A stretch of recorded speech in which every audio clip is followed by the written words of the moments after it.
Hello guys, आप लोग कैसे हैं? आई थिंक आप लोग अच्छे होंगे। मैं भी बहुत अच्छी हूँ। देखिए, आपके लिए एक न्यूज़ लेके आई हूँ शिक्षकों के बारे में, जो 7वें चरण में होगी, किस तरह की बहाली होगी, इसी के बारे में दिया गया, क्या क्या बदलाव किए जाएंगे। देखते क्या है। सरकारी शिक्षकों की भर्ती नियमावली में बदलाव करेगी सरकार। शिक्षक भर्ती प्रक्रिया से मुखिया, प्रमुख और मेयर जैसे जनप्रतिनिधि बाहर होंगे। ऑनलाइन लिए जाएंगे आवेदन। अलग अलग नियोजन इकाई में आवेदन देने से मिलेगी निजात।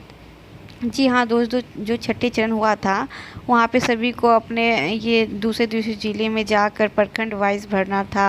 वो ऑफलाइन थी प्रक्रिया, हम लोग जा के फॉर्म जमा करते थे। ये अब नहीं होगी। यहाँ दिया ऑनलाइन लिए जाएंगे आवेदन, जो आप लोग को बहुत राहत दिया जाएगा। अलग अलग नियोजन इकाई में आवेदन देने की ज़रूरत नहीं होगी, एक ही आवेदन करेंगे ऑनलाइन के माध्यम से। देखते हैं और क्या है।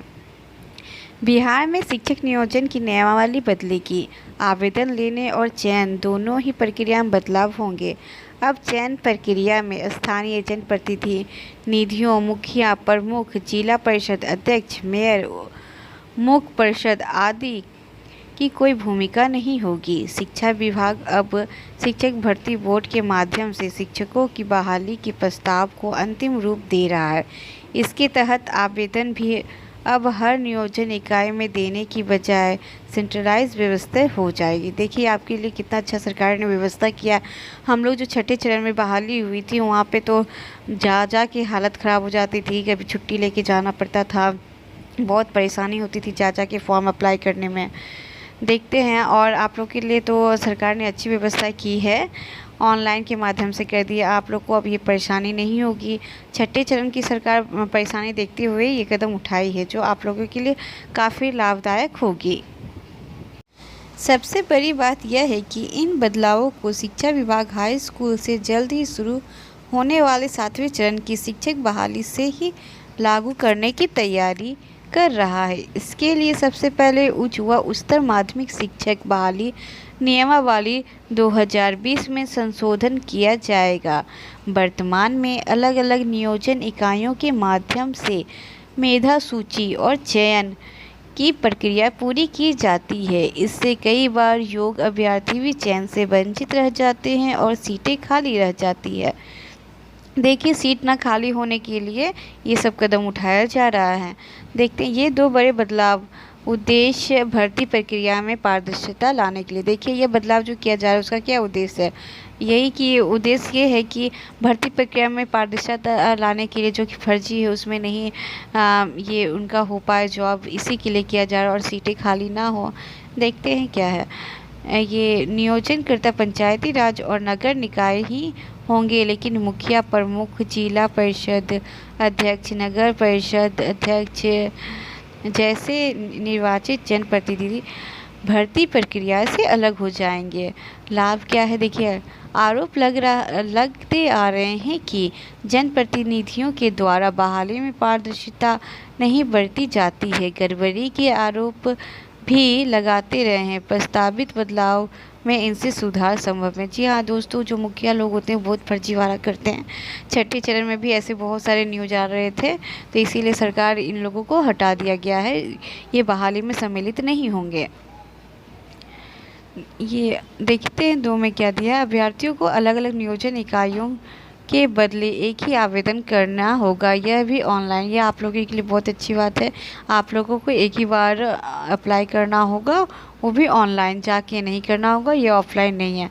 लाभ देखते हैं क्या है। एक एक अभ्यर्थियों को सैकड़ों आवेदन देने की ज़रूरत नहीं है। केंद्र के तरीके से चयन होने के बाद पद रिक्त रहने की संभावनाएं भी घटेगी। तभी अभी की व्यवस्था में अभ्यर्थी रहते हुए भी पद रिक्त रह जाते हैं।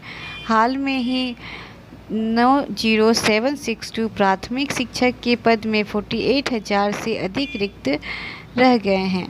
जी हाँ दोस्तों, जो 90,000 की प्रक्रिया चल रही थी उसमें सिर्फ 48,000 ही ये वैकेंसी पूरी हो पाई थी, बाकी रिक्त रह गई थी। जो छठे चरण में जो सीटें बच गई थी वो 7वें चरण में जोड़ा जाएगा। देखते हैं और क्या है। अभी पंचायत नियोजन इकाई में मुखिया अध्यक्ष व सबसे बड़े वार्ड के वार्ड सदस्य मेयर होते हैं। प्रखंड स्तर की नियोजन इकाई के अध्यक्ष प्रखंड प्रमुख होते हैं और वह एकमात्र जनप्रतिनिधि भी हैं। जिला स्तरीय नियोजन इकाई में अध्यक्ष की भूमिका जिला परिषद अध्यक्ष की होती है। सितंबर से होने वाली 7वें चरण की भर्ती से ही होगी नई व्यवस्था लागू। 7वें चरण में हाई स्कूलों में लगभग 1 लाख शिक्षकों की बहाली प्रक्रिया सितंबर से शुरू होगी। अभी विभाग ने माध्यमिक शिक्षकों के 40,665 पद, उच्च माध्यमिक शिक्षकों के 47,896 पद और कंप्यूटर शिक्षकों के 1,000 पद को चिन्हित किया है। छठे चरण के तहत 32,714 शिक्षकों की बहाली प्रक्रिया चल रही है, जो जुलाई में पूरी हो जाएगी। माना जा रहा है कि 32,714 शिक्षकों के पदों के 2/3 पद रिक्त रह जाएंगे।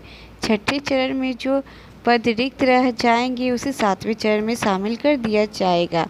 ऐसे में कुल रिक्तियों 1 लाख से अधिक हो जाएगी। 7वें चरण की बहाली के लिए अभ्यर्थियों से केंद्रीकृत सेंट्रलाइज तरीके से ऑनलाइन आवेदन लिए जाएंगे।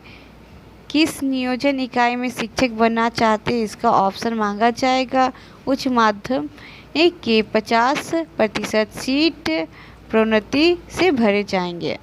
जी हाँ दोस्तों, ये आप लोगों को उच्च माध्यमिक के लिए किया गया है। छठे चरण की जो बहाली चल रही है उसमें 7वें चरण की जो आएगी वैकेंसी इसके लिए हो रही है। और 7वें चरण में जो वैकेंसी आएगी ये भी इसी माध्यम के द्वारा होगी, जो कि बहुत ही अच्छी खबर है। आप लोगों को परेशानी नहीं होगी, आपकी समय की बचत होगी। आपको एक ही बार आवेदन करना होगा। उसमें पूछा जाएगा कि आपका कौन सा नियोजन इकाई में आप फॉर्म अप्लाई करना चाहते हैं, ऑप्शन दिया रहेगा। ये बहुत ही अच्छी है और इसमें सीटें भी बचने की कम संख्या है। जितने लोग हैं मेरिट के हिसाब से उनका चयन हो जाएगा, जितने भी सीट है। ऐसे ऑफलाइन में बहुत दिक्कत होती है कि सीटें खाली ही रह जाती है। जो हम लोग की छठे चरण 6 to 8 की बहाली हुई थी उसमें भी बहुत सारी सीटें खाली रह गई, जो कि 7वें चरण में जोड़ दिया जाएगा। और 7वें चरण के लिए अभ्यर्थी आंदोलन भी कर रहे हैं।